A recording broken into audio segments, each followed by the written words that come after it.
Morning, everyone, and you are welcome to the second video on business valuation from the perspective of financial management angle. All right. We in the part one we looked at the various methodologies and we did some computations in most of the methodologies. Now, in the part two, what I'm going to do is to do a recap of what we've done, the formulas. Then we move on to discounting cash flow. That is my major presentation today, discounting cash flow, using that one to value a business. Now, in business valuation, we learned the reasons for business valuation in the very part one video. We learned the reasons. Now, like I always tell students, if you forget anything at all, don't forget that it is used for divorce settlement, because when people are divorcing, they want to know the value of the worth of the entities owned by the partners, and so they will share in terms of the percentages. So we need to value them. All right. We also should understand that we use business valuation to establish the terms of a takeover. Because if I know my phone, for example, is if I value it and I know that it is 5 cedis, then I can now base on it to do a negotiation. All right. To fix a share price, because you and I know that if you want to know the price of a company, so the MPS, for example,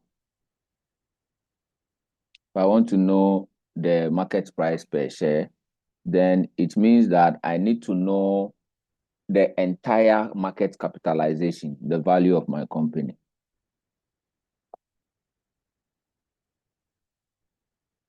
Then if I get the value of the entity, then I divide it by the number of shares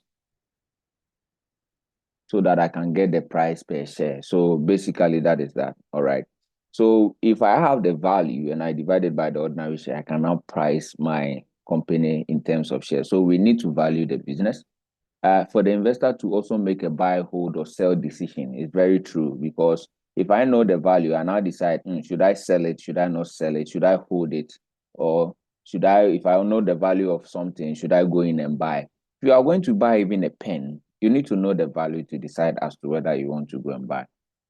For the tax purposes, we need to calculate what we call capital gain tax on increase in values of shares. Not only even that, even property tax, we need to know the value of the company or the building before we tax. So valuation becomes very, very important.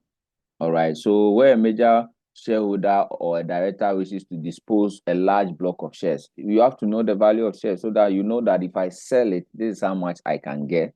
All right. When the company also need to raise additional finance, I mean, they need to value their entity well so that they can get the price per share to know how to issue a share. So basically, these are the reasons. So after you have learned the reasons as a financial management student, you now need to understand the real worth of a business. The fact that valuation is an artwork, it is not a science work. All right. When we say science, there are laid down procedures, people do things.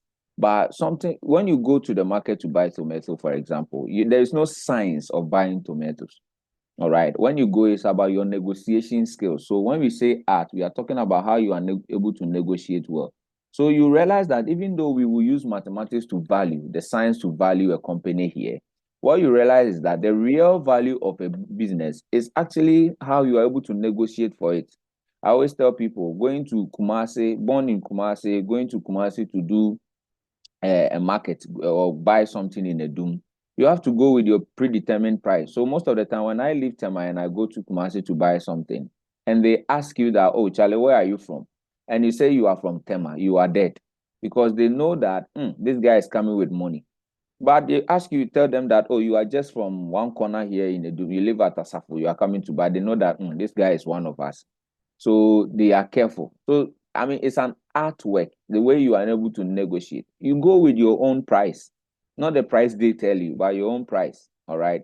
That is that. So you see, it's an artwork. All right. So the real worth of a business is how much the buyer is able to negotiate for. It can be higher, can be lower. All right. That is that. So I make a very important statement here that it is important to bring out in the examination and show the examiner that you understand the valuation.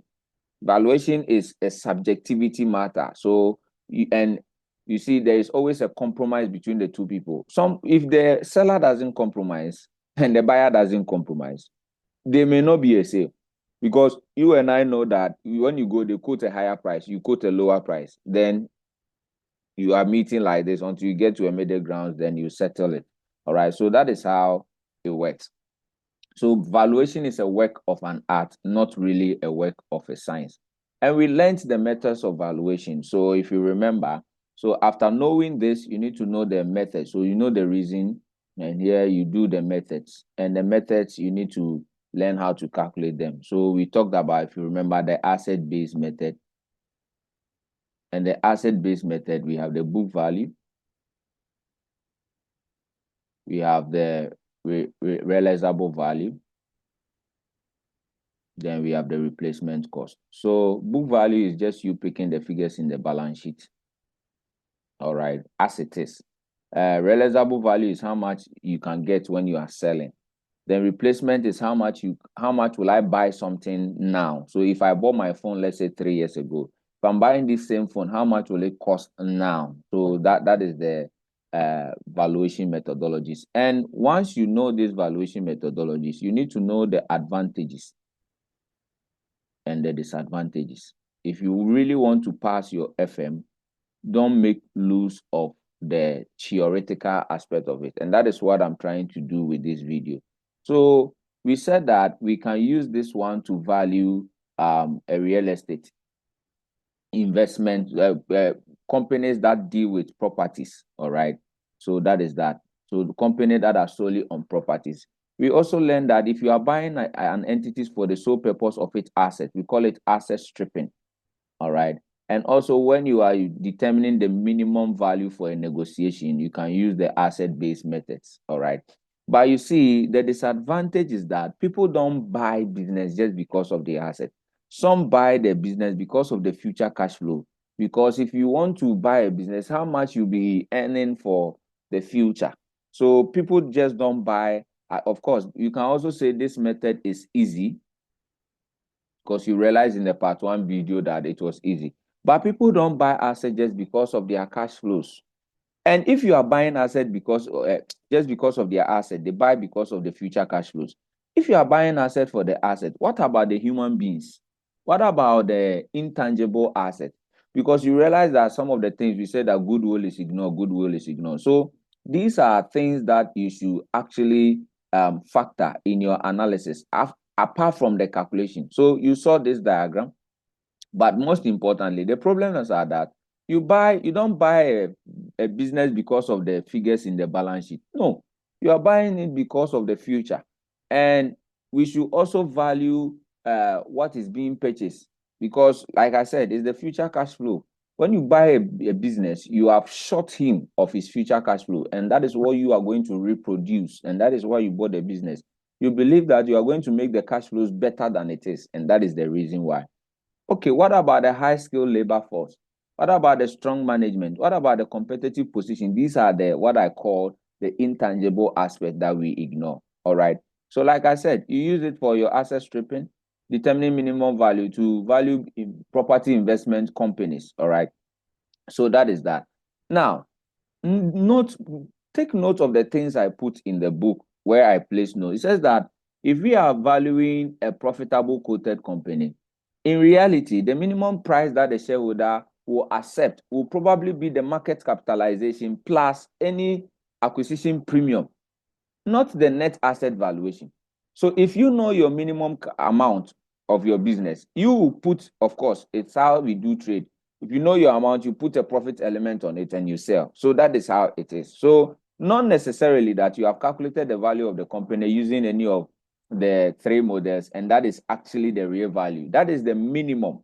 So the person will add something on top and sell it. So we went through, dealt with some calculations, and I think that the issue was that we should really take note of what we call the premiums and redemption at premiums, redemption at discounts, and all sort of things that comes with liability. We also did the cash-based model where we did the DVM model. So if you remember, the DVM model was all about the formula. The DVM model says that if I want the market price of an entity shares, I need the dividends. All right. Then I do with growth, here will be 1 plus G and the cost of equity capital minus G. And you remember we had to find growth. We have to use CAPM to find this one. This is dividend. So this formula goes for where the dividend, you are using the dividend models and there is growth. In fact, even if you are doing DY, you realize that I told you that D means DPS, Y means what? Market price. So if you say DPS over market price, MPS, and of course, when you are looking for market price, you do the change of subject of it, you realize that MPS is equal to DPS over DY. Please, if there is growth, do 1 plus G minus G. That is it. So EY, the same thing, and there is growth, 1 plus G, the down minus G. It goes for all the formulas, all right? So take note of that. It is not specific to a formula. It goes for all the formulas. So we said that you use the dividend models when you are buying minority stake, all right? Minority stake, because the person who is buying minority doesn't control anything. So what he is interested in is his return. All right, so that is that. And here we have some assumptions. The assumption is that the investor is rational and homogeneous. He is rational.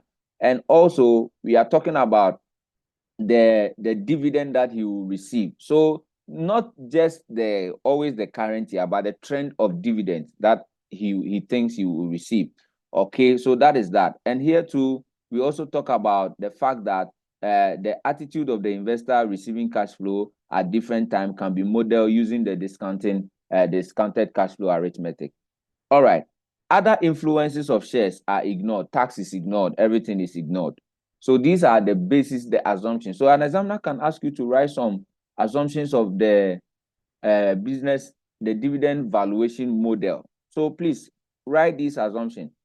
Write this assumption, especially the discount rate used exceeds the dividend growth rate. Take note of that. All right, it does exceed it. So here, what are some of the advantages? It says that it considers time value of money and has acceptable theoretical basis. Why? Because there is a cost of capital in the calculation. You are PVing it. You are PVing it. So it uses discounting. And anything that is discounting is acceptable. That's why MPV is the most superior basis of calculating cost of capital. Yeah, that is that, because it uses discounted cash flows. All right. And we said that particularly useful when valuing minority stake. And I think I've explained that, because he doesn't control anything. And so what he's interested in is his return. All right. The disadvantage here is that how do we estimate the growth rate? Can we really do appropriate estimates? So if they say growth rate is 3%, how do you accept the estimation? And again, the model is also sensitive to key variables, which means that so this one, it is one way you can talk about the disadvantages. You can say that a change in dividend will cause the market price to change.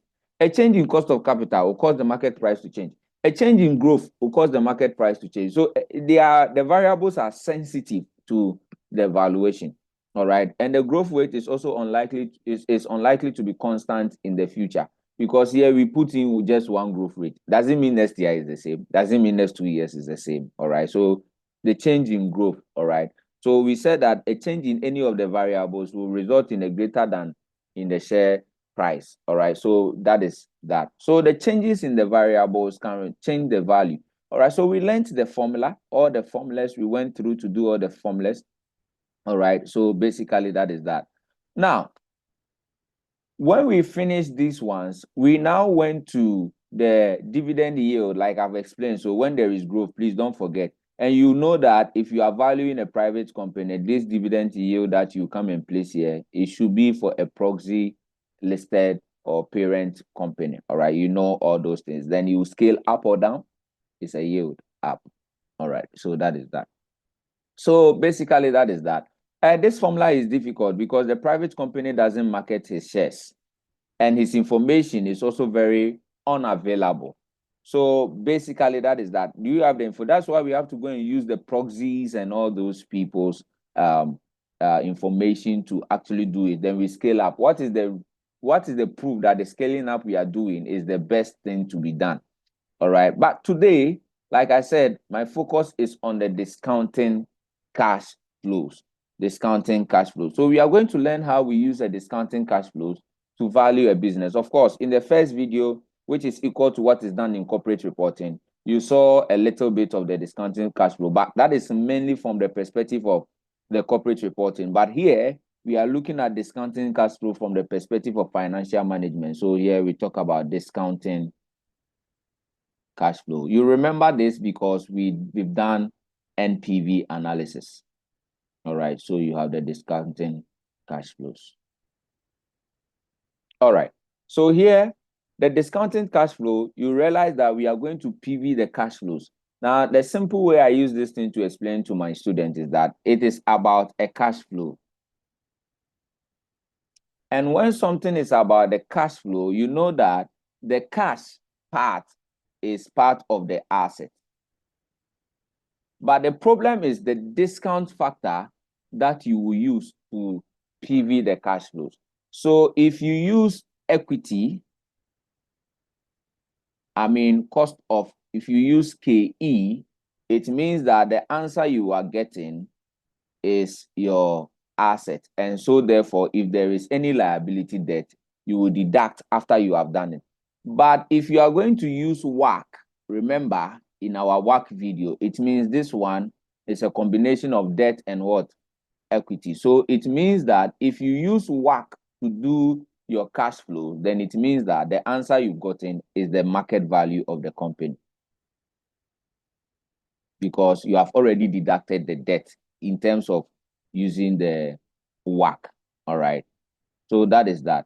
So what I said was that if you are using cost of equity to discount your cash flow, then it means the answer you will get is an asset. And so therefore you have to less any liability given to you. But if you use WACC, it means that you have already discounted the debts inside the cash flows. And so the answer you get is the market value of the company. All right, so that is that. You will see that in the examples that we will be using. All right, so we are going to use the PV of the future cash flows to do the valuation. Actually, that is theoretically the best, because you are buying the entity because of its future cash flows, and we are doing the present value. All right, we are using DCFs, so that is that. It can be used to value even a part of a company. All right, the weakness is that it relies on estimate on both cash flows and discount cash, which may be unavailable. It's very, very difficult to get this information. All right, and choosing your time horizons, because when you are using DCFs, to value a business, the discounted cash flows to value a business, you need to segregate between the planning horizon or horizon and beyond the planning horizon. All right. So that is that. So it is very, very difficult to do that. It's very, very difficult to do that. Now, it's difficult in valuing a company's worth beyond the planning horizon. So it's very, very difficult. So you assume that the discount rate, the tax, the inflations are constant through the period. But we all know in real world, it is not constant. All right. There's nothing like constant. All right. Now, so of course, you need to do this thing as if you are doing your P&L. So at the end of the day, like every company, you need to, at the end of the day, get your sales less your cost of sales. All right. Then you get, this thing will give you gross profit. All right. So if you, the moment you get your gross profit, you take out all your operating expenses. All right. You take up all your operating expenses. And when you take your operating expenses, you get what we call operating cash flow, which is your operating profit. All right. So that is, here is where we start everything from. Now, immediately you get your operating profit. You and I know that if there is investment income, you add. If there is interest you want to deduct, you can deduct finance cost. All right. Now, if you deduct the interest, it means your discount factor should be what? WACC, not KE, because interest is coming from debt. So take note of that. Those things are very, very important. So when you deduct all your expenses, I mean, then you will tax. So tax will come in, like you see. Then if there is any what we call working capital, the things we did, if there is any synergy arising from the investment, like scrap value, I mean, you know what to do from there. So the best way to show a kid how to feed himself is to how to show him how to prepare the food. So we are going to use this illustration to discuss how we do the DCFs. Now, in this illustration that we have, we said that a company prepares a forecast, future cash flow. So this is the forecast that they have. All right. This is the forecast that they have. Now, in the forecast that is happening here, what we are going to do is to actually do the discounting factors. We are going to do the discounting factors. Now, in the discounting factors, you know how we arrange the years and also write the figures in the years. So he says that he wants to use DCFs. The period is 15 years. Now, that's a challenge because we cannot write year 1, year 2, up to 15 years in our answer booklet. So look at what they tell us. Can be used as it is thought to represent the typical timing horizons, all right, of the investor in this industry. It is assumed that the planning is 3 years. The planning horizon is 3 years. So that is what I was talking about. You divide the thing into planning and beyond planning.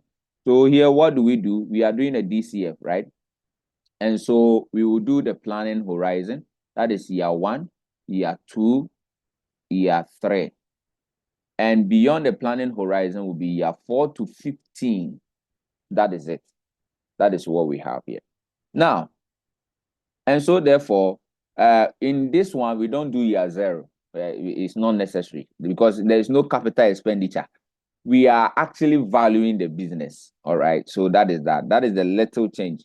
And it says that that the returns are likely to grow each year for the first 3 years, after which it will remain steady. Now, the word after which should be engulfed in your mind because you need to be careful. After which, you need to be careful. So after which, it will be constant. So these are the information available to us. We are giving the free cash flow. So the free cash flows. Year 1 is 2.5. Year 2 is 4.5. Year 3 is 6.5. And they said that after which it will remain constant. So after 3 years, the same figure will be there throughout. So after which is constant throughout. So once you have this, then the next thing for you to do is to apply your discount factor to PV it. The discount factor is 10%. You and I know that discount factor 10% will be 0.909, 0.826, right? 826, 0. What? 751, 0.683. So that is that. 638. All right. So here will be 0.751. All right. Now watch this. Watch this. The 4th year running, we need to now use annuity factor. So you are going to read annuity factor for how many years? From 4 years to the 15th year. So how many years would that be? 4, 5, 6, 7, 8, 9, 10, 11, 12, 13, 14, 15. That's like 12 years. 12 years. So, of course, it has to be 12 years because you've already done 3 years. So that is that. So what do? We are working this example from page 439. We'll go and read annuity factor because that one, it is constant. So you go and read the annuity factor. Now, remember, we did something called delayed annuity and delayed perpetuity, advanced annuity and advanced perpetuity. This one is a typical example of a delayed annuity. So when we go and read, so 10% for 12 years, right? So let's go down, 10%, 12 years. It is 6 points to be multiplied by 6.0 where are you? 6.814. 814. Now, the problem is that when you do this, it was delayed. You didn't start from year one. So your PV is not giving you at year zero. Remember when we did the delayed annuity, if you not watch that, don't come to this video to try and understand it all. Just go back and watch the video on delayed and advanced perpetuities and annuity. So because you started from year 4 to count the 12, your answer will be what? At year 3. So if your answer is at year 3, then you pivot 1, 2, 3. So you need 3 years discount factor. And good news is that it is here. So here you multiply it again. So this is what you do. The rest is to now multiply the figures to get your what do we call it? Your PVs. So don't forget this aspect. After you've read the delayed annuity, we started from year 4 to count to 12 years. We didn't start from year 1. So the answer doesn't give you at today. It gives you at just your year 3. So you multiply it by 3 year, the 3rd year discount factor. So the rest is how to punch our calculators and find the values to work it. All right, so that is that. So 2.5 by 0.909, that gives me 2.27 to decimal places, of course. 4.5 by 0.826. All right, that gives me 3.72. 6.5 by 0.751. That gives me 4.88. Then the 6.5 by annuity of 6.814 and also by discount factor of 0.751. That gives me 33.26. So the total value of the company, and don't forget, when we go to our page 439, you realize that we are told that aside this cash flow, the market value of debt is 5 million and the cost of capital was the 10%. So the debt, so since we didn't factor any form of interest in our cash flow, this one is pure equity, KE. So the total that we will have is 33 plus 4.88 plus 3.72 plus 2.27. And that total gives me 44.13. So now this is assets. So if I take, or equity per se, if I take, so I say that because it's cash flow, assume it as an asset if you don't use the WACC. So you take away your debt. You take away your debt because this free cash flow is free cash flow to equity. So it's like you have equity, but there is a debt element. You have to take the debt element of 5. So this one was 44. So you take 5.00. So minus 5. Then the equity part should be 39.13. So this is the value of the company. If you are giving shares, you can divide it by shares to find the per share value. So that is what you go in there and do. All right. So that is that. So that is what you see here. All right. So basically, that is it. So the value of a debt, be careful. This debt normally is the how much you owe somebody is the redemption money that you pay and the interest that you will be paying. So that is that.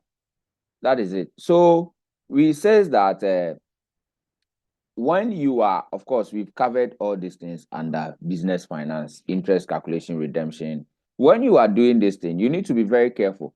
If I had factored the interest inside this cash flow, I wouldn't be subtracting the debt. So obviously, we will get to do some kind of examples like that. All right. So now look at this one. Can we now do this illustration? So in this illustration too, we are doing the discounting cash flow. Here we are told that it's future cash flows. We are assuming a planning of 3 years. Thus, the returns are likely to grow for each of the first 3 years and be steady onwards. So this is the information. This is the cash flow. So the same thing we did. We have our planning horizon or horizon. 1, 2, and 3. All right, so that is it. So here the free cash flow is 2.5. Then we have 4.5. Then we have 6.5. All right, what did they tell us? They said that after which they will be steady. They didn't give us the end of the after which means that it's after 3 years to forever. So it means here will be to forever. So you can say that from the 4th year it is forever, or beyond the 3 years it is forever. So you can just write beyond 3 years. It's forever. So that is that. So basically that is that. Now, so you can say they said that after which, all right, it will be like that. So basically that is what you do. So you create the system there, and you know that since it's forever, your PVN will be an perpetuity. It's forever. So perpetuity, you have to take note. So that is that. You have your discount factor, right? We know it's 10%, 0.09, 0. What was that? The 826, supposed to be something like that. 826, yeah. 0.751.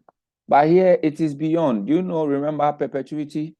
1 over R. So it is perpetuity here, 1 over R. But perpetuity with growth will be 1 over R minus G. Please, all these things are dealt with at the investment appraiser level. So you have to go back and get it done. So if I do 1 over R, the first one, they say it is without any growth. So 1 over 0.10, 0.10 is 10, because the discount factor is 10, 0.1. So 1 over 0.1 is 10. So it means here is 10. And if it is a perpetuity, it is giving me my answer here. So I will still multiply it by 0.751. That's all you do. You get the PVs, then that's it. All right. If there is debt, you subtract that. The same thing, that is 5 million. So the only thing is that, so here we can repeat the same figures: 2.27, 3.272, 4.88. But here it is 65 by, so because 6.5 by 10, that's 65 by 0.751. And that gives 48.82. So basically that is that. Then you add everything up, you get your PV. That's the business. Then you take away the debt. So if we do the value, sigma PV total, which is plus 4.88 plus 3.72 plus 2.27, that gives me 59.69. If I take my debt out, then it means it is 54.69. That's all.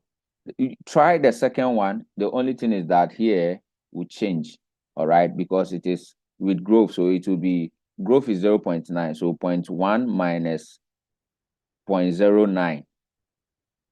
0.09. Then, so if you have 0.1, so 1 is 10%. It says that the growth rate is 0.09%. Oh, so that is 0.09 divided by 100 again. So 1 minus that. All right, then you will now get all your annuity together. So basically that is that. So if I'm to show you how it went to, so this is the workings for that. This is the workings for that. So you do, I have your 1.009. Yeah, so that is basically it. Because the answer you get is 0.9. 0.9. So what you are doing basically is 1 minus 0.1 minus 0.009. That is it, because 0.9 divided by 100 is 0.009. So that is what you are doing. Then you continue with it. All right. So basically, that's how you do the discounting cash flows. The issue is about this place. You need to be very careful, whether it is in annuity, we've done one, perpetuity, or perpetuity with growth. So basically you've captured all the size of it. You look at this illustration where the person has revenue of 350. It says the following has been taken from the financial. You know the person's revenue, you know his production cost, you know his administrative expenses. So the way you know how to do your NPV analysis, you know the revenue must come. Did that cost of sales is this one? Did that administrative expense? Then get profit before interest and tax. That is your operating profit. Now, they said that tax is there. Tax allowable depreciation is there.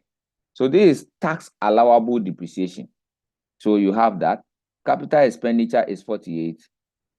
Corporate debt is trading at 14 at 1.3%. So it means that you do the present value of the debt and you have been given WACC and inflation is 6%. It says that these cash flow are expected to grow each year for a foreseeable future. So if they are get your free cash flow, you grow it for a foreseeable future. So let me just show you what you do. So you see, we have taken this, take this one out, take this one out, you get your operating profit. After operating profit, you have to tax. Of course, that's how you do P&L. You have to tax it. So when you get your operating profit, which you can see clearly here to be 116, you have to tax the money. So tax is 30%, right? Or they even gave us tax allowable depreciation. No, tax is 30%. So you tax. When you tax 30% of 116, because that's how you do P&L, you get 34.8. So you get your figure after tax. That is what we call the free cash flow. Cash flow available for sharing to the equity holders. That's what you do. So minus 116. So you have 81.2. And that is what you should probably see in there. But after the 81.2, what do you remember? We do your capex, right? You bring capex. So the capex is there, 48 is here. You also have tax allowable depreciation. You remember tax allowable depreciation. So if you realize that depreciation is has been already deducted here, you know depreciation is part of administrative or sometimes the cost of sales. So the tax allowable depreciation, you know what we used to do. You will do the tax benefit. In fact, if you watch the previous video on capital allowance, you will have the cash flow, the tax, then the timing. That thing we used to do. What you have been given is the tax allowable depreciation, which is 31. So what is your percentage, your tax relief on it? So if you do 30% on 0.3 times 31, it's 9.3. So you can add it to this one. So basically that is that. You add it. So that is what you see here. That is what you see here. So then you take away your capex. You know capex is an outflow, all right? So that is that. So that is what you see. So you do your capex. In fact, capex must come first, 48. Then tax allowable depreciation, tax relief. Depreciation is 9.3. So it's actually 9.3. Then when you sum it up, that is where you get the 42.5. Now this 42.5, you are going to discount this 42.5. Now look at it, because there is a debt here, there is also inflation here. They are basically trying to tell you that the figures are inflated. So remember real and nominal, the same thing. So if it says that the cash flow are expected to grow every year in foreseeable future. So of course, you can decide to do the real and nominal aspect of things. So you see this one, you have the inflation. So if you saw that everything has been inflated, we tell you that if the inflation is only 1, then it means it is real, right? You remember them. So it's like 1 plus R, all right? 1 plus the discount factor will be divided by 1 plus I. You remember them so that you get your real. That is what you do. It's from the Fisher effect. So that one too, if you want to really understand it, go back to that video. And that is why you see you have 1 point. This is 16, so 0.01. So it will be 1.01 plus, sorry, 0.166. which is 1.166, divided by 1 point, inflation is 6, that's 0.6. All right, so 1.06. That is what you are doing, and that gives us 10%. So it means that we are going to use 10% to PV this figure. So use 10% to PV it. When you finish, deduct your debt concept from it. So when you PV this at 10%, what will you get? And don't forget, the 10% that we are doing, you see, there is a concept of, they are basically saying that it is perpetuity. That is what you see here. Forever. So you are actually multiplying it by 1 over R. All right. So you are multiplying this figure by 1 over R. So 1 over R is 0.1. So you multiply 42.5. 0.1 was 1. Was it like 10? Yeah, it was 10. We did one before. So it means you have 425. And there is debt. The debt is not just the 14.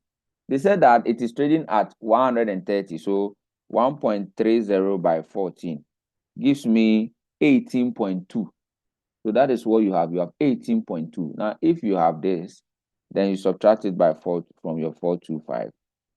It is 406.8. So that is what you see there, 406.8. So these things are coming from the old videos that are done, the old lectures. You have to be mindful of it. So that is what you see when the figures are given to you like this. Sometimes they will give you the years, give you the revenues and everything. And so basically that is that. Now, that is how you do your, here too, there is a similar one, and I need you to go through that and compare your answer to what you have here. All right. So that is the discounting cash flow concept. All right. So that is that. And you need to go in there, and so you have a typical example of this. You pick the figures, then you work it out. You have your planning horizon. Maybe I will end this class with this particular example, the question 3. Okay, so that you can take a look at it.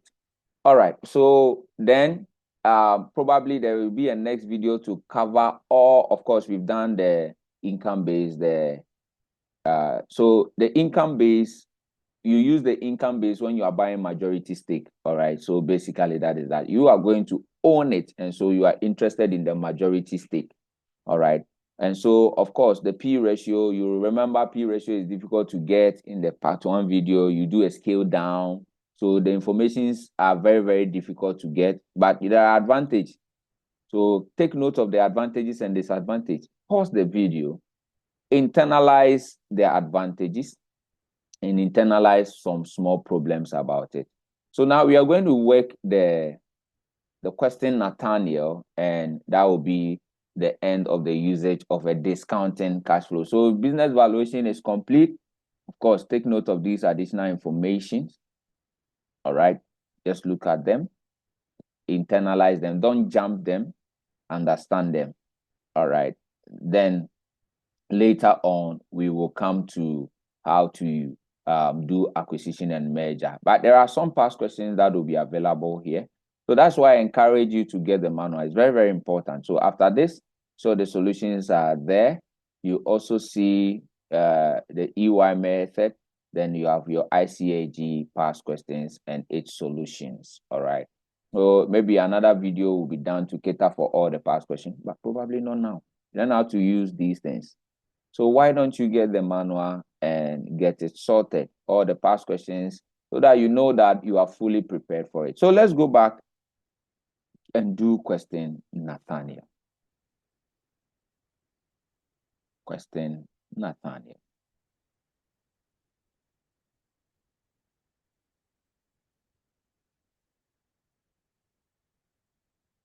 All right. So they said that Nathaniel is considering making a bid for Amanda, a rival company.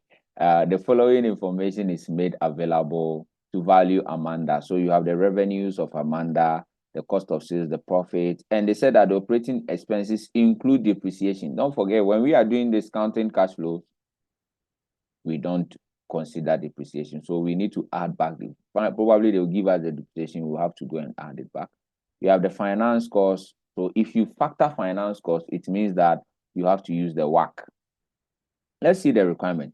So it says that we should calculate the value of equity in total and also per share by forecasting the free cash flow to equity and discounting it using the cost of equity. So since we are using the cost of equity, debt should be out. Then we will deduct the value of a debt in total. So that is it. But if you are using the WACC, you will factor the finance cost. Probably I will do the two so that you get the understanding. All right. So that is that. So it says that the selling prices are expected to rise 3% for the next 3 years and stay constant thereafter. Thereafter. Not after, thereafter. Thereafter. So you have to be very careful. So it means that I can do year one. So I can do year one, year two, and year three is my thereafter. All right. So it's year three going there after, not after, because after means year four. But this one is saying thereafter. So from year three going. All right. So understand this English, because somebody might do an extra year four. Because the examples we did was after. So after means beyond. But this one, it is saying there and after. So from that place. All right. You have to be careful about English. So we have the selling prices will grow. So we will grow. All right. So it's expected to be 3% for the next 3 years and stay constant thereafter. That is the danger. You need to be very, very careful about that. Then also you read and it says that the volumes are expected to be 5%. All right. So you look at the volumes, that will be 5% for 3 years, then stay constant also thereafter. So the thereafter is something that you need to consider in dealing with these issues. All right. So you look at this one because there is a question up here, a question before this. You see here, it looks as if even there is beyond 5. So what did they say? The company is preparing a cash flow to calculate the value of the equity. You have the sales current year, growth in year one is this. So you'll be using this information. Actually, I think it will be best for me to probably do this illustration. It would have been nice for me to do this, but I mean, you have the manual, you can go through it, or I can just go through with you using the listed solution there or work it on the board. Either way, but you could see, I wanted to find out, was it 4-year or 5-year onward? So you see, onward also means from 5 years. So let's see how the question was phrased. So he said until sales level out in year 5, where they are expected to remain constant in perpetuity. So it starts from the year 5. So that's where you see, and you see this one, operating profit to be 10% for the first 2 years and 12% thereafter. So it means that the 12% must start from 3 years. All right. So that is that. So you have to just be careful about how you go around the English. Every word is important in the exam. So let's come to our Nathaniel, because the Nathaniel, we are going to look at it from the perspective of work and also from the perspective of a what do we call it, KE. All right. So that is what we are going to do. Okay. So we go in there and we find out that the volumes will also be 5%. So it means we need to take our time and work our volumes. Very, very important. Assume the cost of sales is completely variable and that other operating expenses, including depreciation, are expected to remain constant. Amanda invested 50 million in non-current assets, which means we need to take that one too out. And also, she's also doing, that's a capex, some sort of 2 million in working capital last year. All right. So we have a 2 million in working capital, which is happening in last year. So that is also like the capex, but this one is working capital. It's not a movement. Amanda's finance costs are expected to stay constant in each of the years. So finance cost is constant. All right. Then the marginal rate is rate of tax is 28%, payable in the year in which the liability arises. Assume that the book depreciation is equal to tax depreciation, so it cancels out. It cancels out. All right, so that is that. Take note of that. It means it cancels out. So what does it mean? Because normally if you did that depreciation, we should add back your depreciation and now take away your capital allowance. So we are assuming that the depreciation that has been included is equal to the capital allowance. So that should be okay. All right, that is that. Amanda has 5 million shares in issue. Then we have the WACC and we have the cost of equity. So like I explained to you how we are going to go about this. If we include the debt, then it means that we PV the debts inside, then it means we should use the WACC. Take note of that. But if we are not going to include debt inside it, then it means that we should use KE. Then when we finish, we will take away our debt, like the way we've been doing it. Yeah, you take it out. All right. So here, do we have debt? They didn't give us any debt. I don't see liability. All I see is finance cost. So if there is no liability, then where comes our finance cost? So we are not giving a book value of a debt or a market value of a debt. So it means that we will use our cost of equity, cost of capital, 12%, but we will keep the information here. So what do I mean? Let's solve it. Revenue is how much? Revenue is 285, but these figures are real figures. So since there is inflation expected to be, we will have to inflate this thing. So we will inflate the figures by 1.03. So that is it. So 1 plus r raised to the power n. So if I take first 251, I'll multiply by 1.03. My figure that I will get, and how many is the figure that I get is 258.53. But the sales volume too also increased by 5%. So they also multiply by. So what you are doing is volume increase, price also increase.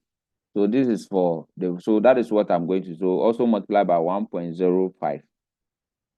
So this is where you have to be very, very careful about how you go around these things, because you are going to get 285 multiplying 1.03 plus 1.05. If I do all those things, the figure that I have, let me shift this one small.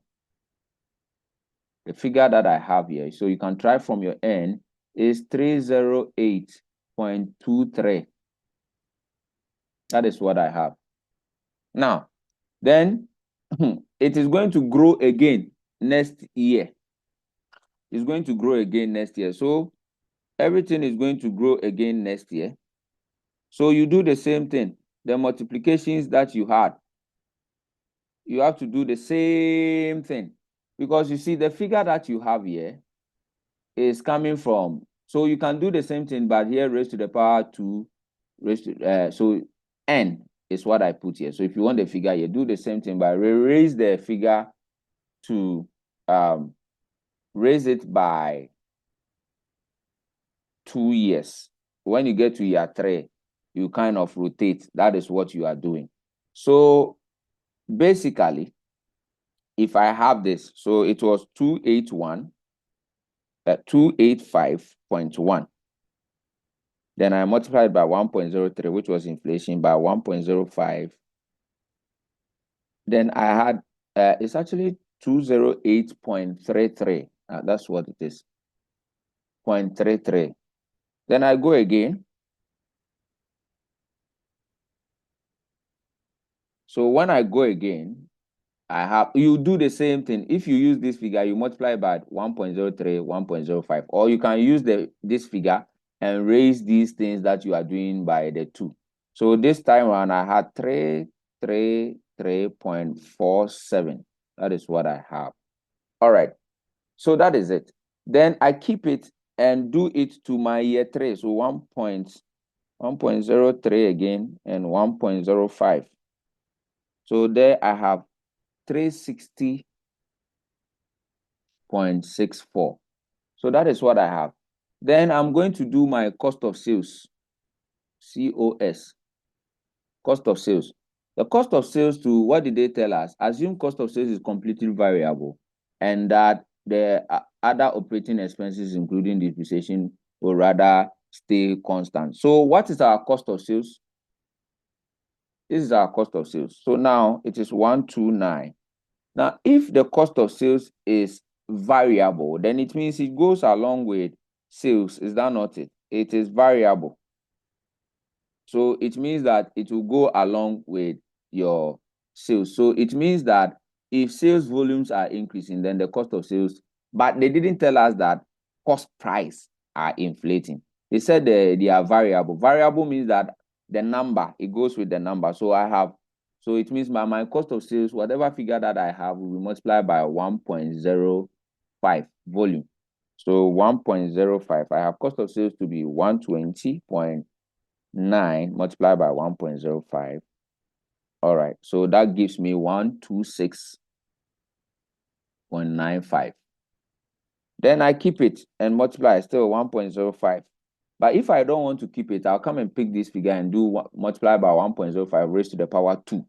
So it's all a choice. So here is 133.29. That's what I have. Then I keep it and multiply by 1.05. That is 139.96. That's what I have. All right. So what is my gross profit? So let's change ink. My gross profit, so minus 360.64, right? So that gives me 220.68. And this one is 33. This one is 33.47 minus 133.29. And that gives me 200.18.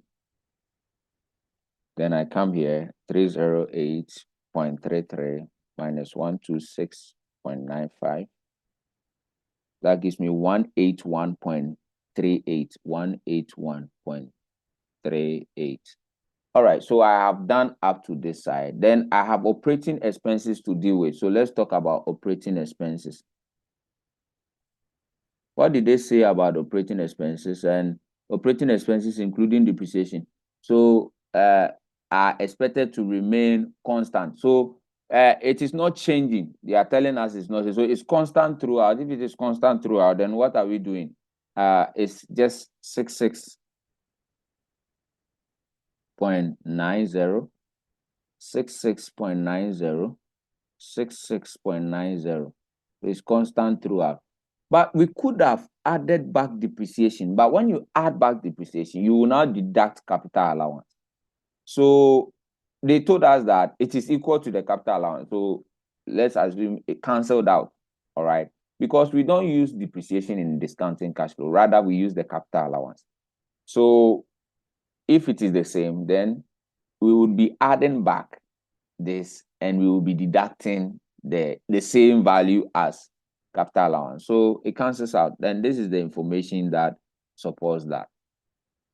So after that, we have profits. So you can continue like profits from operations, but I think you'll be wasting time because after this is your finance cost, right? So why don't we do finance cost? And this finance cost, what sort of finance cost is that? Because finance costs normally come from it comes from so many costs. So it can be interest, all right. It can also be investment returns from a debt instrument. Okay, so basically that is that. So one would say that the finance cost is a debt.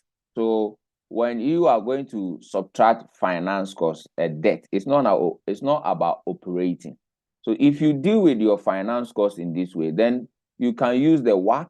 So one will also say that if I have a debt, then I've already subtracted the debt element from it, and therefore I'm going to use the WACC. Somebody will say, let me not treat the finance cost because finance cost is a debt, all right, and use the equity. Then when I finish, I will deduct the value of the debt. But unfortunately, we don't have a value of a debt. We don't have a value of a debt. So that when we finish, we can now go and we don't really have the value of a debt anywhere. So when we finish, there's no way we are going to get a value of a debt to deduct from the analysis that we are doing. Right. So let me explain it this way for you so that you really get the understanding of what I'm trying to say. Now, what I'm basically trying to, so when do we use the WACC in business valuation, and when do we use the KE in business valuation? It all comes from the concept free cash flow to equity. Because if I get the cash flow to equity and I discount it, then it means I get the present value that is for only equity, or sometimes let's say asset, but majorly equity, like I've been using. So then this is my equity shareholders. Now, WACC is a combination of a combo of debt and equity. We learned that in WACC, so the videos are there. Equity is also just equity. So if I have my free cash flow, so let's say as I'm doing these cash flows, there's finance cost. Finance cost is a representation of what? Debt, because interest is from debt. So it tells you that when I'm doing this analysis and I deduct my interest, it means that I have taken out the debt concept. So the figures, the free cash flow that I will get is the free cash flow that is only to equity. So that is what we are talking about. It means the free cash flow that I'm left with, my screen is trying to freeze. So if I have already deducted the debt from the equation, then it means what I will be left with is really only my equity. And I need you to get that part correct. All right, so screen. All right, so let's just hold on for this thing to come up. All right, so what I'm explaining is that I think the screen delayed. So what I'm basically saying is that, you see, if I have my cash flow, I told you that from the beginning that asset is equal to equity plus liability, but equity is equal to asset minus liability. So it means that, per what the presentation states, it means that if I have my cash flows, which is free cash flow and it is cash, all right, and I deduct any equity liability element, what I will be left with is an equity. And so I will be using KE.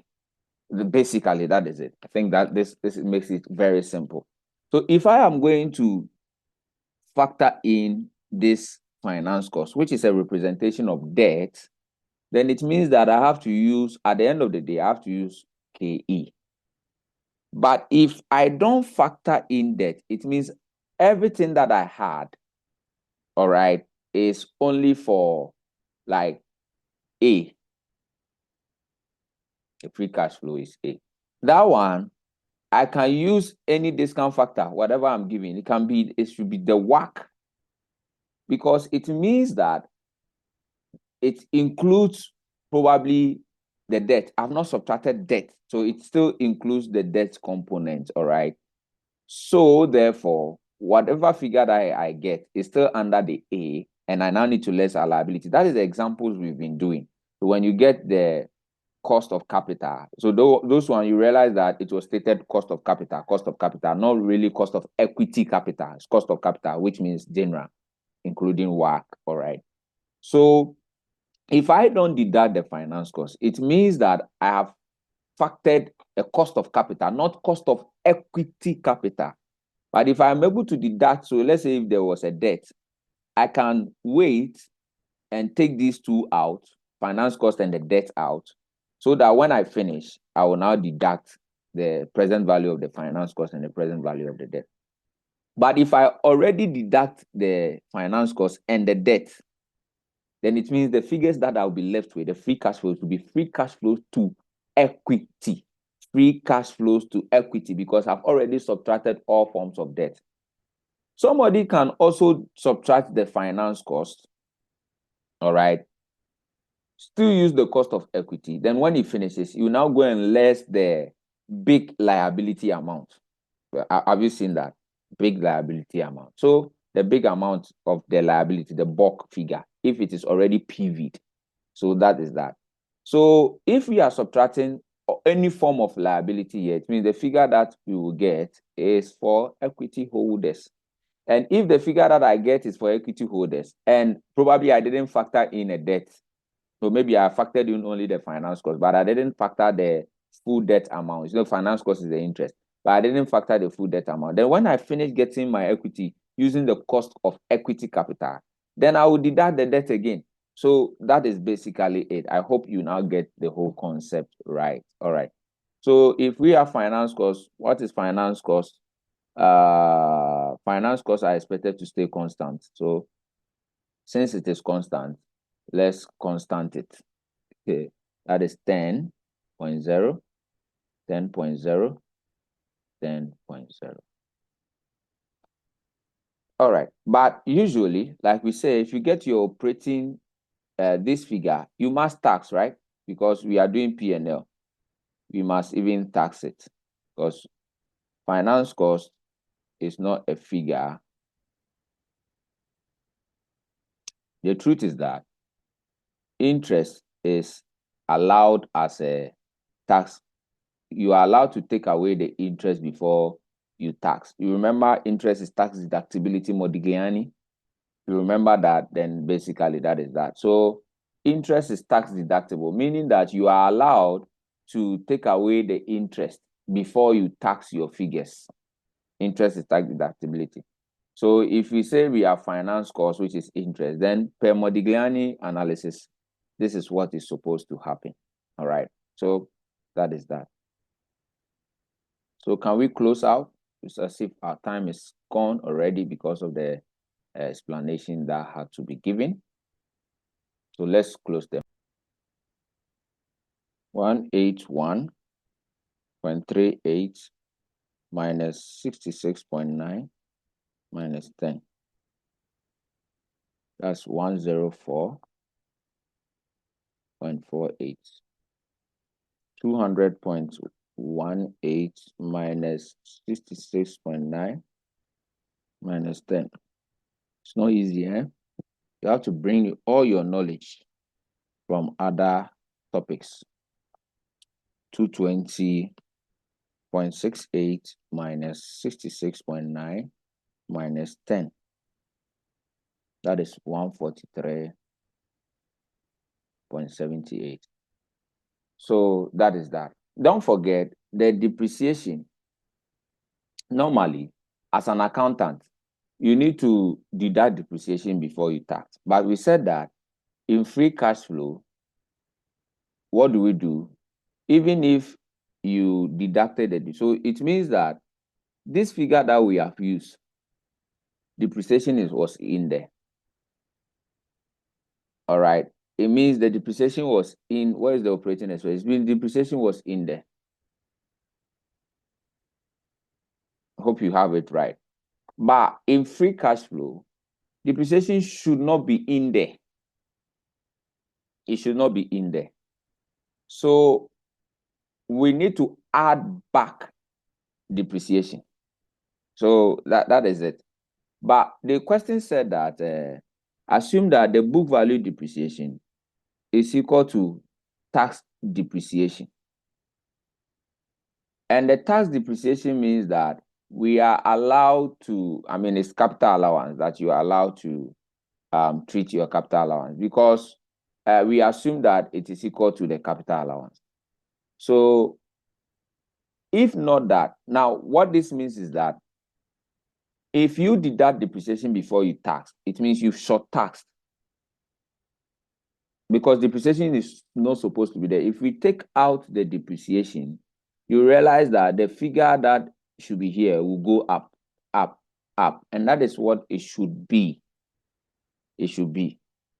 Now, since we didn't do it like that, it means that we shorthand this cash flow, and therefore you have to add back the depreciation. Of course, you do the add back after you have taxed. Check the investment appraiser video. You will see what I'm talking about. Because we learned that thing in, so now let's do the tax. They said tax is 28%, which means that since we have deducted depreciation, our figure is going to go down because of we increase this deduction because of it. So probably what we should be doing should have been that let's add back before you tax. When you do that, it's the same thing. But they said that, oh, the depreciation you wanted to take away, it is equal to the tax man's depreciation, not capital allowance, because the tax man's depreciation is, capital allowance, because the tax man depreciation is what we call capital allowance. All right, so that is that. So let's do 28%, 0.28 multiplied by 0.4.48. So we will do the capital allowance when we get down. So this one is 29.25. 29.25. It's good to use this question because that's a lot. For 123.28, that is 34.52. We have 143.78 by 0.28. That is 40.26.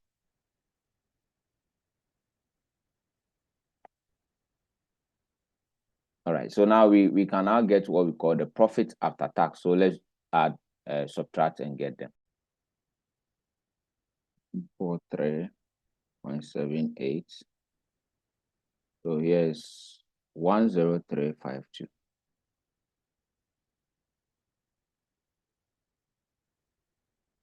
123.28 minus 34.52.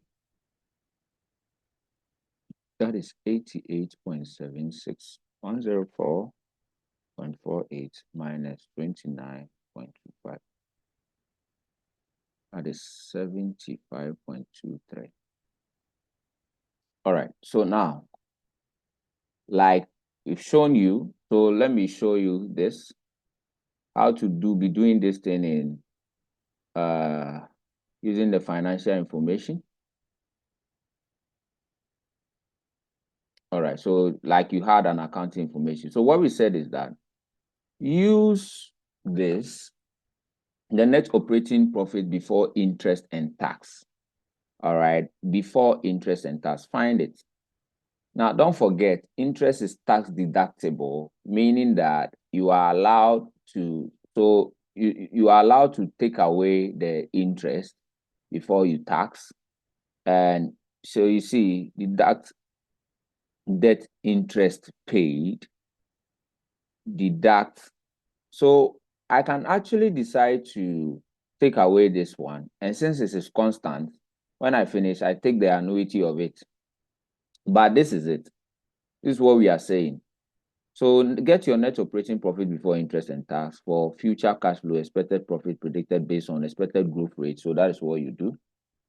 When you get that, you less your income tax. So we could have done the tax, but once you decide to take out the finance cost before you do the tax, it means that you have dodged the tax and probably you deduct it after everything. And that is what we said here.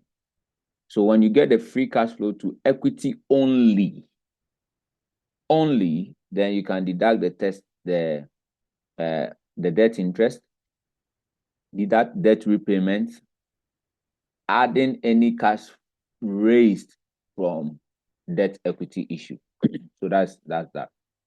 So you could see here that after this, we have less our taxation. So one could say that, say, let's take this interest out because it's finance cost. Then let's do the tax on these after the operating expenses. When you finish, add back the depreciation. Because depreciation is not supposed to be. So you add back the depreciation, then you get your operating cash flow. Then, of course, replacement of non-current asset. That is, all these things are CAPEX, incremental non-current asset, CAPEX. Then you get your free cash flow. This method gives you free cash flows to the firm as a whole, which means debt is part. So you come and deduct the issue of the debt. So what I have done is to deduct the debt here. All right. So if I didn't deduct any debt here, I will use the WACC because everything that I'm doing is as a whole. But the question said that we should do it using the cost to equity, and that was the danger. That was the danger. It says that using cost of equity. So we didn't really have a choice. So if it has said that it didn't add this part using the cost of equity, I would have just take this thing out and work it. Basically, that is that. So what if there is a debt component, like the full amount of the debt? I will do the same thing. Then when I finish, I will deduct the PV of the debt. That's all. That's all. All right. So basically, that is that. So what we have done, what we are left to do is the depreciation again. So this one, it's not a relevant cash flow. So you have to add back. But so since when we add it back, okay, we add it back, it means that we have taken care of the top there. Then what happens to capital allowance? You remember how we do tax relief on capital allowance. We do the tax relief on capital allowance. So capital allowance will come in. All right. So basically that is that. But here the good news is that when they told us that we should factor it in such a way that the capital allowance is equal to the depreciation, which means that we need to take away capital allowance. All right. Before we do our tax. Because when taxman is taxing you, he won't use your capital allowance. Your depreciation. He will use his capital allowance. So we are assuming that the figure that was in here that we should have deducted was equal to the capital allowance. So we will take the capital allowance before we tax. But what about our depreciation? It means that the taxman has not added back the depreciation yet. All he has done is to take away your capital allowance. So if capital allowance is equal to depreciation, then it means that we need to still add back the depreciation. That is what we are talking about here. So you can say add back depreciation.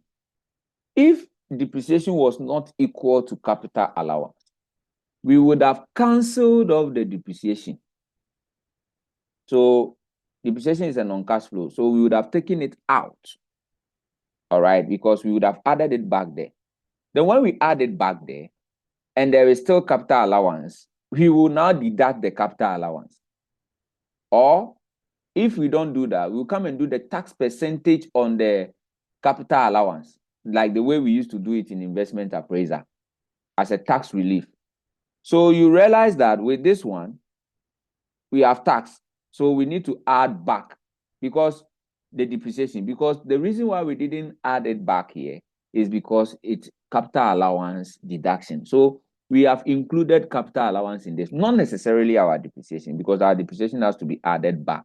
So the depreciation was how much? Where are you? Depreciation, they told us is 12.5. 12.3, sorry. 12.30. 12.30. That is that. Because of tax, we need to deduct our capital allowance, then we tax. Now, that is what we have done. But depreciation is still there. So we need to add back the depreciation. Basically, that is that. Because this one, that capital allowance is equal to depreciation. If we added back depreciation, this figure will kind of reduce. Then we will minus it with capital allowance again because we have to do that before we tax. So therefore, this is what happens. Now, so that is that. Then not only that, we were told that they have to invest 15 million, 15 million of capital allowance, so capital expenditure. So it means that 15 million, 15 million, 15 million. So somebody will say that, sir, we used to do this thing. When we were doing it, we would do it at the capex. That is year zero. But that's the thing about this part. There's nothing like year zero. So you have to do all this form of deduction. So that is that. Apart from that, there's also a working capital, which is 2, 2, 2. So let me go up small. So now I think everything has been captured. You now deal with it. I think everything is gone. This is for per share calculation. And so you have it, and there's no residual value, anything. So can we compute them quickly? So the first one will be how much? It starts from these figures.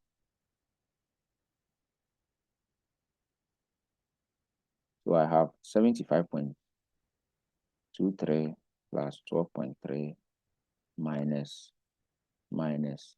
15 minus. Okay, so let me combine them straight and make it 17.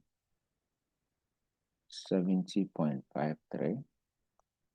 So 88.76 plus 12.3 minus 17. 84.06 103.52 plus 12.3 minus 17. That gives me 98.82. This is what we call free cash flow to equity. So that is that. Then discount factor is the 12.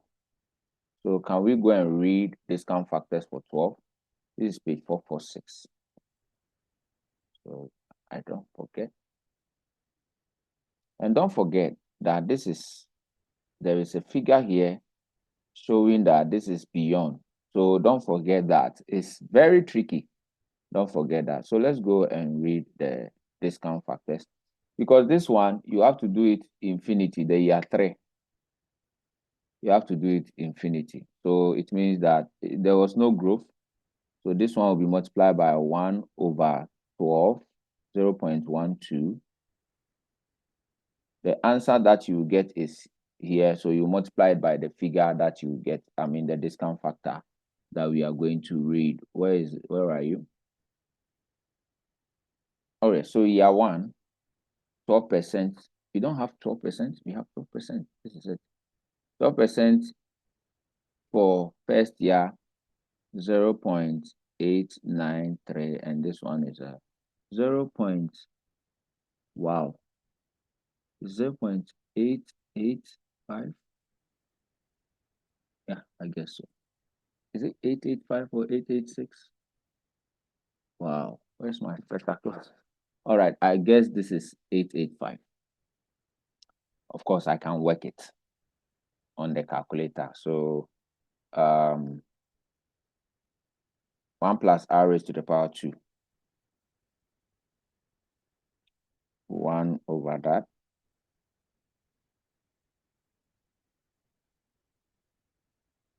Is 12%, right? Yeah.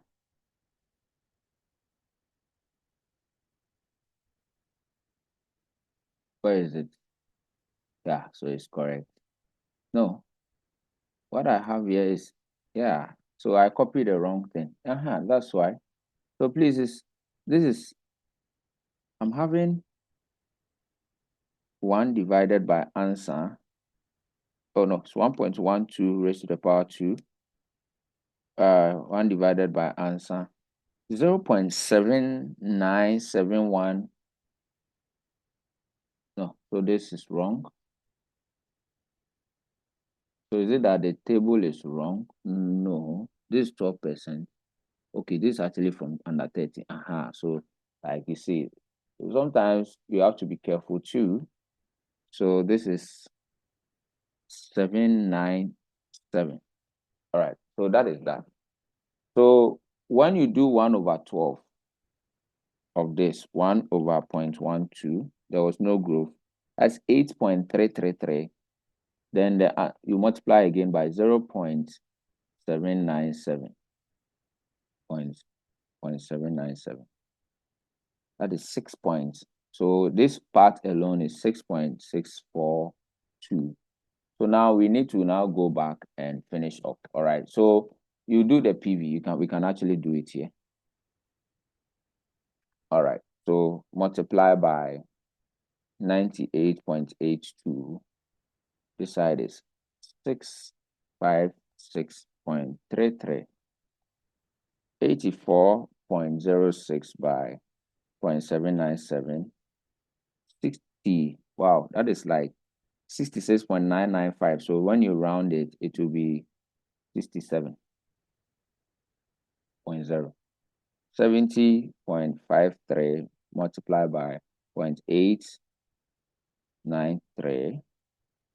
That is, whoa. Points, yeah. 62.98.